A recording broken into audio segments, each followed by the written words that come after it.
Hello everyone, good morning to my channel Nidhi ma'am media 7। चलिए मैं geography का next video लेके आई हूँ जिसमें मैंने आईएमपी क्वेश्चन लिए हैं जो बच गए थे।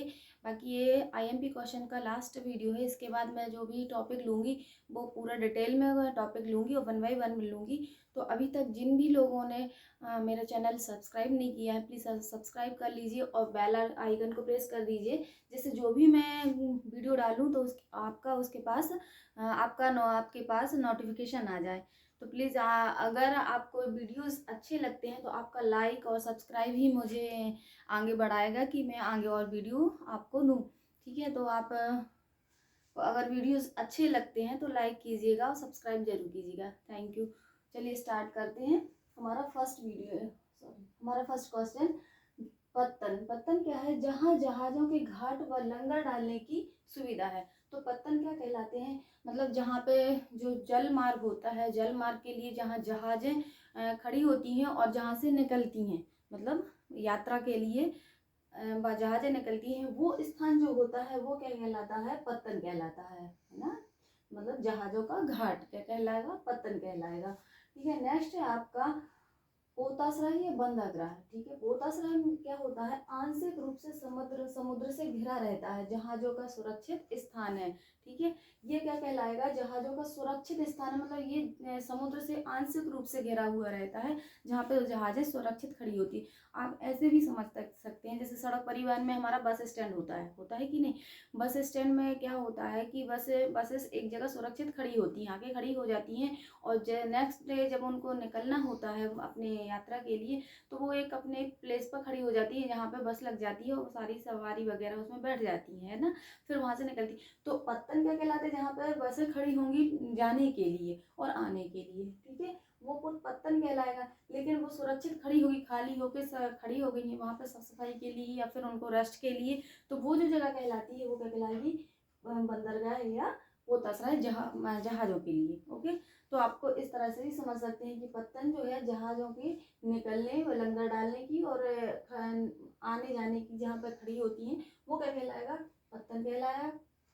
और पोताश्रय जहाँ पे वो सुरक्षित खड़ी होती हैं, आंशिक रूप से समुद्र से घिरी होती हैं, ठीक है, वो पोताश्रय कहलाएगा। उसको बंदरगाह भी कहा जाता है। नेक्स्ट है आपका, तो आप बंदरगाह से और पोताश्रय पत्तन से संबंधित क्वेश्चन देख लीजिएगा। बंदरगाह कौन सा प्राकृतिक बंदरगाह है, कौन सा कृत्रिम बंदरगाह है ना। तो ये सारे बंदरगाह के बारे में थोड़ी सी और जानकारी ले लीजिएगा। नेक्स्ट क्वेश्चन है आपका, राष्ट्रीय मार्ग। राष्ट्रीय मार्ग क्या कहलाता है? राष्ट्र निर्माण व रख रखाव केंद्र सरकार के अधीन होता है। ऐसा मार्ग जहाँ पर केंद्र सरकार क्या करती है? अपना रख रखाव का पूरे रख रखाव की जिम्मेदारी किसकी होती है? केंद्र सरकार की होती है। वो मार्ग जो होता है हमारा राष्ट्रीय मार्ग कहलाता है, जिसे हम नेशनल हाईवे वगैरह कहते हैं। नेक्स्ट है सतत पोषणीय विकास। सतत पोषणीय विकास क्या कहता है? विकास का बहुआयामी संकल्पना है। मतलब सतत पोषणीय विकास मानव का वह विकास है जिसमें व्यक्ति या मानव का बहुआयामी विकास होता है, मतलब फिजिकली, मेंटली, है ना, शारीरिक, मानसिक और कई प्रकार के सामाजिक, राजनीतिक, आर्थिक सभी प्रकार का मानव का क्या हो रहा है? विकास हो रहा है। तो उस संकल्पना को हम बोलते हैं सतत पोषणीय विकास। ओके, नेक्स्ट आता है सस्य गहनता। सस्य गहनता क्या कहलाता है? एक ही खेत में एक कृषि वर्ष में उगाई गई फसलों की संख्या। सस्य गहनता वह प्रक्रिया है जो एक वर्ष में एक कृषि क्षेत्रफल में कृषि की उगाई गई फसलों की संख्या, मतलब आप एक वर्ष में कितनी फसलें उस क्षेत्र में उगा पा रहे हैं, तो वो सस्य गहनता कहलाती है। कृषि नेक्स्ट है आपका शुष्क कृषि और आर्द्र कृषि, है ना। शुष्क कृषि क्या कहलाती है? कि वर्षा की यहाँ पे कमी होती है ना। जैसे राजस्थान है, राजस्थान में क्या होती है? बारिश कम होती है, तो यहाँ पे मोटे अनाज की फसलें अधिक होती हैं, जैसे ज्वार बाजरा। तो आप बोल सकते हैं कि शुष्क कृषि वह कृषि है जहाँ पे वर्षा की कमी होती है, वहाँ पर मोटे अनाज उगाए जाते हैं, जैसे ज्वार और बाजरा। नेक्स्ट आता है आर्द्र कृषि। आर्द्र कृषि क्या कहलाएगा? कि वर्षा अधिक होती है, वहाँ पे वातावरण में, जलवायु में हमारी क्या होती है? आर्द्रता होती है। आर्द्रता अधिक होने के कारण वहाँ पे नमी पाई जाएगी, और ऐसे स्थानों पे जो कृषि की जाती है वो धान और गन्ने की कृषि की जाती है, मतलब जहाँ अधिक उपजाऊ वहाँ पे चावल अधिक उपजाए जाते हैं, उत्पादन होता है। तो ये है शुष्क कृषि और आर्द्र कृषि। नेक्स्ट क्वेश्चन है आपका गैरीसन नगर। गैरीसन नगर क्या होता है? फौजी छावनी या कृषि कार्य नहीं, है ना। ऐसा स्थान जहाँ पे फौजी निवास करते हैं उसको हम छावनी भी बोलते हैं, और यहाँ पे कृषि कार्य से संबंधित कोई भी प्रक्रिया नहीं होती, मतलब कृषि कार्य में लोग वहाँ पे नहीं लगे होते हैं, वह स्थान क्या कहलाता है हमारा, गैरीसन नगर। जनसंख्या वृद्धि का पर्यावरण पर प्रभाव। नेक्स्ट क्वेश्चन है आपका कि जो जनसंख्या वृद्धि होती है उसका हमारे पर्यावरण पर क्या प्रभाव पड़ता है। तो मैंने इसके पहले जो वीडियो अपलोड किए हैं उसमें मैंने आपको बताया कि जनसंख्या किन कारणों से होती है ना।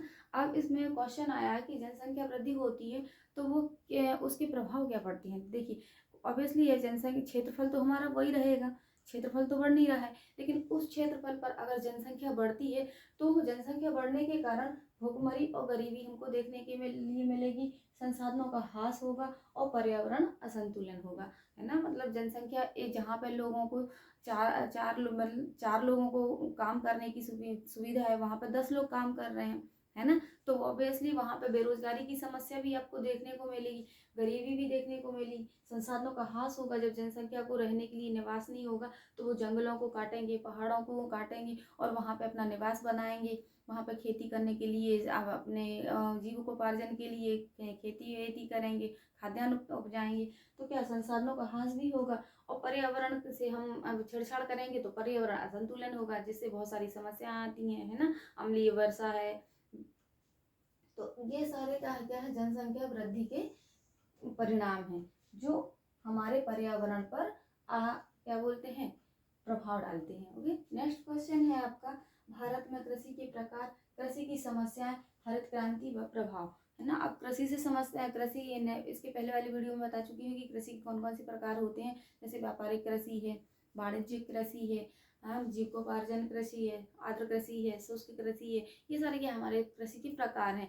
अब ये कृषि के प्रकार जो होते हैं, ये कृषि की समस्याएं भी उत्पन्न होती होंगी कोई ना कोई, मतलब तो हमारे भारत में कौन कौन सी कृषि की समस्याएं हैं वो आपको पढ़ के जाना है। हरित क्रांति में बता चुकी है, हरित क्रांति क्या, हरित क्रांति खाद्यान्न उत्पादन में अति वृद्धि होना हरित क्रांति कहलाता है, ठीक है।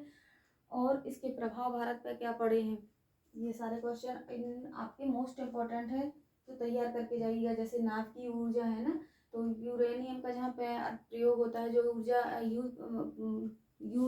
ऊर्जा उत्पन्न होती है उसको बोलते हैं नाभ की ऊर्जा, ठीक है। फिर जल विद्युत ऊर्जा है ना, जल से जो विद्युत बनाई जाती है उसको क्या बोलते हैं, जल विद्युत ऊर्जा। पेट्रोलियम संसाधन है जो हमारा, उसके बारे में पढ़ के जाना है। ऊर्जा के अपारंपरिक स्रोत है ना, आपको पहले वाली वीडियो में बताया कि कौन कौन से पारंपरिक स्रोत हैं और कौन से अपारंपरिक स्रोत हैं। तो ऊर्जा के पारंपरिक स्रोत, जैसे सूर्य है, सूर्य हमारा क्या परंपरा से चला आ रहा है, कंडे हैं, लकड़ी है ना, उपले हैं, ये सारी चीजें क्या है, इससे हमें परंपरागत ऊर्जा, मतलब इनसे हमें ऊर्जा मिलती है, ये परंपरा से पहले से ही चले आ रहे हैं। अपरंपरागत ऊर्जा के साधन, जैसे वह साधन स्रोत हैं, जैसे सौर ऊर्जा है, ज्वारीय ऊर्जा है, भूतापीय ऊर्जा है ना। तो ये सारी ऊर्जा जो है ऊर्जा के अपारंपरिक स्रोत है, ठीक है। नेक्स्ट क्वेश्चन है आपका, परिवहन के प्रकार, परिवहन से क्या लाभ है, परिवहन से क्या हानियां होंगी और प्रभावित करने वाले कारक और उनका क्या महत्व है। तो परिवहन का टॉपिक आप बहुत अच्छे से तैयार करके जाइएगा। मैंने आपको अपने पहले वाली वीडियो में बता चुकी हूँ कि परिवहन कितने प्रकार के होते हैं, जल परिवहन, वायु परिवहन और स्थल परिवहन, है ना। अब इन तीनों को अलग अलग से बताया जाएगा आपको कि रेल परिवहन क्या है ना, सड़क परिवहन क्या है, जल परिवहन क्या है। इनके प्रकार तो आपने बता लिख दिए, फिर इनके प्रकार के लाभ क्या है ना। किसी भी जल परिवहन के लाभ आ सकते हैं, वायु परिवहन के लाभ आ सकते हैं, इनकी हानियों के बारे में पूछा जा सकता है। प्रभावित करने वाले कारक कौन कौन से हैं, हमारे जल परिवहन, वायु परिवहन या स्थल परिवहन को कौन कौन से कारक ऐसे हैं जो हमें प्रभावित करते हैं और इनका महत्व क्या है। तो ये सारे मोस्ट इम्पॉर्टेंट क्वेश्चन है जो आपको नेक्स्ट जो हमारा एग्जाम होने वाला है ज्योग्राफी का, उसमें आपको पूछे जा सकते हैं। तो आप ये सारे क्वेश्चन अच्छे तैयार करके जाइएगा। इसके पहले जो वीडियो मैं दे चुकी हूँ, 2-3 वीडियो और भी मैंने अपलोड किए हैं, तो सारे मैंने ज्योग्राफी के 12th क्लास की ज्योग्राफी के मोस्ट इंपॉर्टेंट क्वेश्चन आपको ला के रखे दिए हैं। तो आपको वो सारे वीडियो, आप 2-3 वीडियो हैं जो छोटे छोटे, ज़्यादा टाइम के नहीं है, 8-8 10-10 मिनट के ही हैं, तो आप सारे वीडियोस देखिए और अच्छे से तैयार करके जाइएगा। वीडियो अच्छा लग रहा हो तो प्लीज़ आपको लाइक ज़रूर कीजिए और सब्सक्राइब कर लीजिएगा, ठीक है, क्योंकि आपके पास जो भी मैं वीडियो अपलोड करूँगी वो आपके पास नोटिफिकेशन पहुँच जाएगा।